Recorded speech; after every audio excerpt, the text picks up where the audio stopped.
Halo guys, apa kabar? Semoga kalian sehat selalu dan tetap semangat menjalani aktivitas. Kali ini saya akan merangkum alur cerita film yang berjudul Merah Putih yang rilis pada tahun 2009, dibintangi oleh Lukman Sardi dan beberapa artis terkenal lainnya. Film ini mengisahkan tentang perjuangan rakyat Indonesia melawan penjajah Belanda yang ingin kembali menguasai tanah air kita setelah Indonesia merdeka. Meski latar belakang para pejuang Indonesia berbeda-beda dari suku, ras, budaya, dan agama, mereka bersatu berjuang mati-matian mempertahankan kedaulatan negara. Tanpa berlama-lama, langsung saja kita ke alur ceritanya. Merdeka! Di awal film kita diperlihatkan kondisi pada tahun 1947 setelah 2 tahun Indonesia merdeka. Di saat itu, Belanda kembali menjajah Indonesia dengan mengirim lebih dari 100.000 tentara Belanda. Kemudian, Belanda berhasil menduduki pelabuhan, kota, dan pantai Indonesia. Mereka juga menyisir area pegunungan untuk mencari pejuang Indonesia. Para warga terlihat sangat panik melihat kedatangan tentara Belanda. Mendengar keributan itu, seorang pria bernama Thomas berlari melihat apa yang terjadi. Namun di sana, Thomas harus menerima kenyataan pahit. Ia melihat keluarganya dibunuh oleh tentara Belanda. Setelah peristiwa itu, Thomas pergi ke sebuah pendidikan militer untuk mendaftarkan diri menjadi perwira. Di tempat lain, seorang guru bernama Pak Amir meminta izin kepada istrinya yang bernama Melati. Ia ingin mendaftarkan diri menjadi tentara Indonesia. Awalnya Melati tidak setuju karena saat ini ia sedang hamil. Amir berusaha meyakinkan Melati bahwa ia berjuang untuk mempertahankan kemerdekaan Indonesia, agar masa depan nanti anak cucu mereka tidak merasakan pedihnya penjajahan. Mendengar itu, Melati mengizinkan niat suaminya. Seorang pemuda bangsawan bernama Surono juga ingin menjadi tentara, meskipun sempat dicegah oleh kakaknya yang bernama Senja. Surono mengatakan tujuan bergabung menjadi tentara adalah cara terbaik untuk mengamankan negara. Surono pergi bersama sahabatnya yang bernama Marius. Ia juga berasal dari keluarga bangsawan. Di sekolah militer terlihat beberapa warga sedang mendaftarkan diri menjadi perwira. Saat sampai di sana, Thomas tidak sengaja menabrak Marius. Meski Thomas sudah meminta maaf, tapi Marius yang songong, ia tidak terima dan menghina Thomas agar pulang saja menjadi petani. Apa ngana bilang? Mari. Ibumu sedang selingkuh dengan... Di sana, Thomas bertemu dengan Dayan, seorang pemuda Bali yang ikut mendaftarkan diri menjadi tentara. Tapi Thomas diusir oleh petugas dikarenakan namanya belum terdaftar. Tak lama seorang kapten datang dan memberi kesempatan Thomas menjadi seorang perwira. Singkat cerita, mereka semua telah dinyatakan sebagai perwira. Kapten memberitahu peraturan yang harus mereka patuhi dan melaksanakan semua perintahnya. Akan tetapi Surono dan Marius terlambat, sehingga membuat mereka harus mendapatkan hukuman. Semua prajurit diberi seragam dan menjalani latihan setiap hari. Ayo, lebat.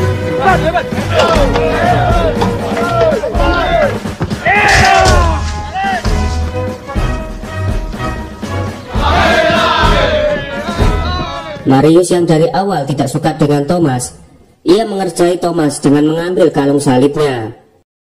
Dengan penuh amarah, Thomas melapak Marius dan perkelahian mereka tak terhindarkan. 5 tahun aku belajar tinju di Akademi Batavia.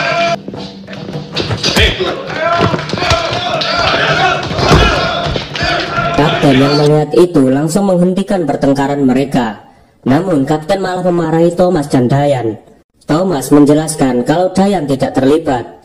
Namun sang kapten tak mau mendengarkan alasan Thomas. Mereka berdua diberi hukuman menggali lubang, sedangkan yang lain sedang makan malam. Thomas sangat kesal, ia merasa dirinya tidak pantas mendapatkan hukuman. Karena Thomas tahu pertengkaran itu berawal dari Marius yang mengerjai dirinya. Dayan mencoba menasihati Thomas agar bisa lebih menahan emosinya, supaya kejadian tadi sore tidak terulang lagi. Saat masuk ke dalam asrama, Dayan melihat Amir menunjukkan sikap toleransi dengan agamanya. Menurut Amir, semua orang punya jalan kebebasan menuju Tuhan. Lalu Dayan mengucapkan terima kasih dan merasa kagum dengan sosok Amir. Kemudian Thomas datang dengan wajah kelelahan, tapi laki-laki Marius mengejek Thomas. Thomas yang tak mau mengalah, ia mengeluarkan kata-kata yang memancing emosi Marius. Namun para prajurit di sana berusaha mencegah perkelahian mereka. Surono yang sudah muak melihat tingkah mereka berdua, ia mengatakan, Jawa lawan Sulawesi, siapa nanti yang menang? Belanda. Keesokan harinya semua perwira kembali menjalani latihan, dan terlihat kalau Thomas lebih mahir dalam menembak maupun bela diri.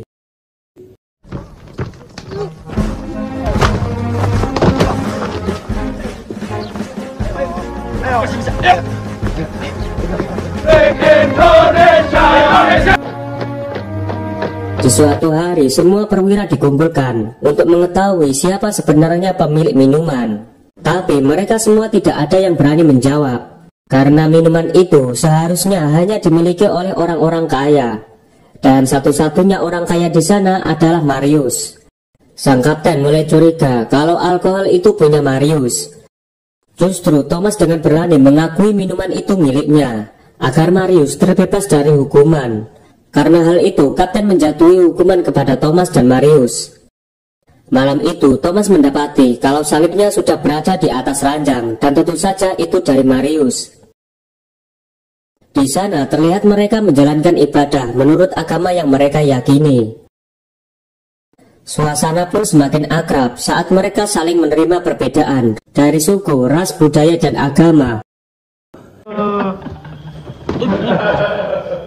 Wong edian. Kemudian Surono dan Amir dipanggil kapten untuk diberi kenaikan pangkat. Surono diangkat menjadi letnan 1, sedangkan Amir diangkat menjadi letnan 2. Karena selama ini kapten telah mengamati mereka berdua sebagai perwira yang baik. Di malam itu kapten memberi pidato agar mereka semua bersiap menghadapi Belanda yang terkenal jahat dan licik. Mereka semua harus gagah berani berjuang mati-matian melawan penjajah Belanda demi menjaga kedaulatan tanah air kita. Para perwira diizinkan untuk kembali bertemu dengan keluarganya. Lalu Amir menemui istrinya untuk melepas rindu. Amir memberitahu kalau dirinya sudah naik pangkat.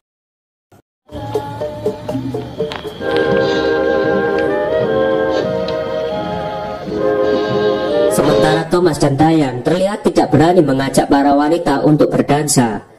Dan akhirnya mereka berdua pun dansa bersama.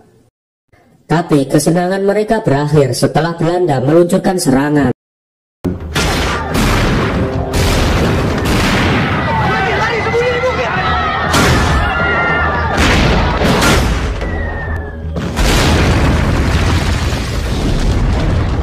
Karena serangan itu membuat mereka kocar-kacir. Setelah mengevakuasi semua warga, para perwira lalu berpencar untuk melakukan serangan balasan. Teman. Karena mereka belum punya pengalaman bertempur, satu persatu dari mereka harus gugur. Dayan memberitahu Surono kalau Senja masih berada di medan pertempuran. Lalu Surono bergegas pergi untuk mencari kakaknya. Sementara itu Amir menyuruh Thomas agar segera mundur untuk membuat rencana selanjutnya. Kemudian Amir menyarankan kapten agar segera mundur, karena ia tahu para pejuang Indonesia sudah kalah jumlah pasukan dan persenjataan. Namun kapten tetap bersikeras untuk maju menghadapi Belanda. Thomas akan menyusul kapten, namun Amir berusaha menahannya. Di sisi lain, Surono berhasil mengheadshot tentara Belanda yang mengejar Marius. Lalu Surono mengajak Marius pergi. Naasnya dia tertembak. Melihat Surono yang sudah sekarat, Marius sangat ketakutan. Justru dia pergi meninggalkan Surono begitu saja. Ketika tentara Belanda akan membunuh Surono, beruntungnya Thomas berhasil menembak tentara Belanda. Tak lama kemudian Senja telah datang. Di sana ia melihat Surono adiknya terbaring tak berdaya. Senja pun tak kuasa menahan tangisannya. Sebelum meninggal, Surono meminta maaf kepada Senja dan berpesan kepada Thomas agar menjaga kakaknya. Para pejuang kita terus dikejar Belanda sampai pagi. Dari balik batu, Amir dan Marius berusaha sembunyi. Marius yang masih merengek ketakutan memberitahu Amir kalau Surono telah meninggal dunia. Tak lama datanglah Thomas bersama Senja serta Dayan. Thomas tidak terima atas tindakan Marius yang kabur meninggalkan Surono begitu saja ketika sahabatnya butuh bantuan. Thomas sangat emosi ingin menghajar Marius, tapi Amir segera mencegahnya. Amir yang sekarang memimpin mereka mencoba menenangkan Thomas, karena ia berencana menyergap pasukan Belanda esok hari. Di tengah perdebatan mereka, tiba-tiba tentara Belanda menyerang mereka, dan pertempuran tak bisa terhindarkan. Amir menyuruh pasukannya untuk segera mundur, sedangkan Marius membawa Senja ke tempat yang aman.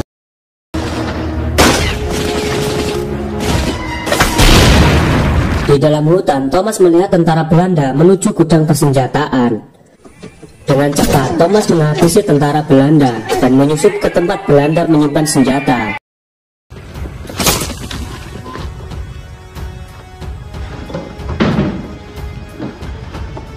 Mereka pun mengambil persediaan senjata yang bisa dibawa. Sementara itu, Dayan dan Amir sedang mengajak para warga untuk segera mengungsi dari tempat tinggal mereka. Namun para warga yang tak percaya, mereka memilih tetap tinggal di sana karena mereka tidak rela meninggalkan semua yang mereka miliki. Itu, Pak. Jangan berbuat apa-apa lagi. Masuk.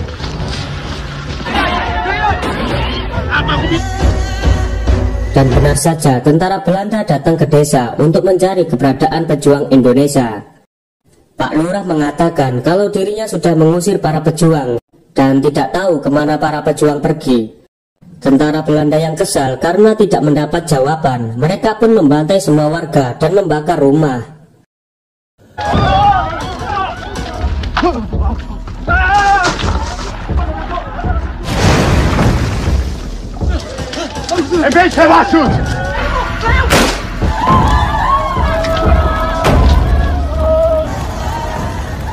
Sementara Amir telah bertemu kembali dengan istrinya dan mengajaknya untuk pergi dari tempat tinggal mereka karena tentara Belanda akan mendatangi kampungnya.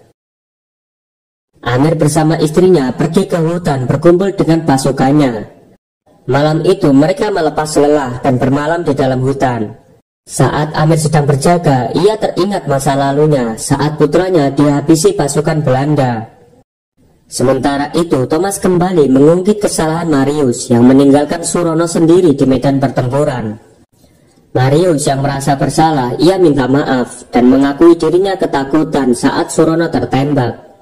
Mendengar itu, Thomas menyarankan agar menghilangkan rasa takutnya, karena kita adalah pejuang. Setelah sholat subuh, Amir berdoa kepada Tuhan agar pasukannya diberi keselamatan.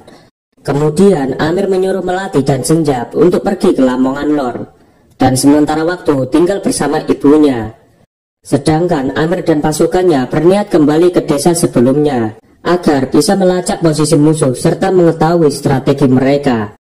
Namun saat mereka kembali ke desa, betapa terkejutnya mereka melihat semua warga telah dibantai pasukan Belanda. Di sana hanya tersisa seorang bapak yang bernama Gunaryo serta anaknya. Gunaryo bisa selamat dikarenakan pasca kejadian dirinya sedang berada di ladang, dan saat kembali pulang ia pun sudah mendapati istrinya dan warga kampung sudah tewas dibunuh oleh pasukan Belanda. Amir berusaha menggali informasi tentang keberadaan tentara Belanda. Pak Gunaryo mengatakan kalau saat ini pasukan Belanda sedang ke arah selatan dengan persenjataan lengkap dan membawa truk yang berisi bahan bakar. Mendapat informasi itu, Amir membuat strategi untuk menghadang dan menghancurkan persediaan bahan bakar lalu menghabisi tentara Belanda. Tapi mereka kebingungan karena persenjataan yang mereka miliki sangatlah sedikit. Hal ini tentu saja tidak sebanding dengan senjata yang dimiliki oleh pasukan Belanda. Pak Gunaryo yang memiliki banyak anak dengan sukarela menyuruh semua anaknya untuk berjuang bersama mereka. Kemudian mereka bersiap menjalankan strategi yang telah mereka buat.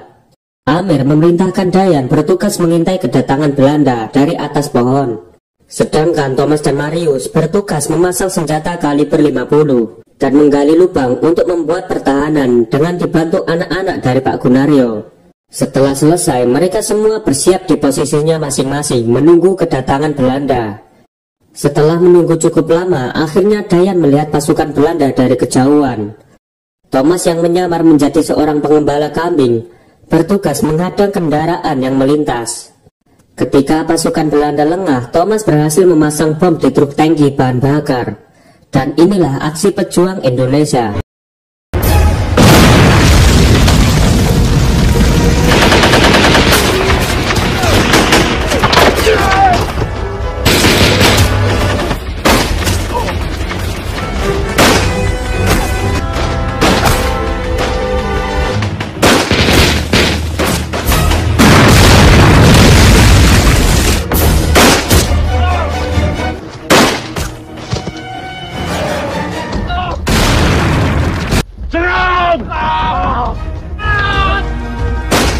Meskipun pejuang kita kalah jumlah, mereka berjuang mati-matian melawan pasukan Belanda. Dan akhirnya mereka berhasil mengalahkan pasukan Belanda dan menawan tentara yang tersisa. Setelah pertempuran usai, Amir mengucapkan terima kasih kepada semuanya dan memuji anak-anak Pak Gunaryo. Walau masih anak-anak, mereka bertempur dengan gagah berani. Namun sayangnya, salah satu anak bungsu dari Pak Gunaryo tertembak. Beruntungnya, Marius dapat mengobati luka anak tersebut. Melihat adiknya terluka, anak Gunaryo yang emosi sempat ingin membunuh mayor Belanda. Namun tindakan itu dapat dicegah oleh Amir. Amir mengatakan kalau mayor tersebut bisa diperalat untuk mendapatkan informasi terkait strategi Belanda selanjutnya. Setelah diinterogasi, akhirnya mayor tersebut mengakui kalau pasukannya saat ini sedang menuju ke Lamongan Lor. Mendengar itu, Amir akan berangkat ke Lamongan Lor untuk menyelamatkan Senja dan Melati yang saat ini sedang berada di sana. Kemudian mereka semua bergegas pergi ke Lamongan Lor dan menggunakan mobil pasukan Belanda. Dengan film ini semoga membangkitkan rasa nasionalisme kita. Terima kasih sudah menonton video ini sampai selesai. Jika Anda suka, silakan tekan tombol like, subscribe, dan aktifkan loncengnya. Kalau sudah, saya ucapkan terima kasih. Sampai jumpa di video selanjutnya.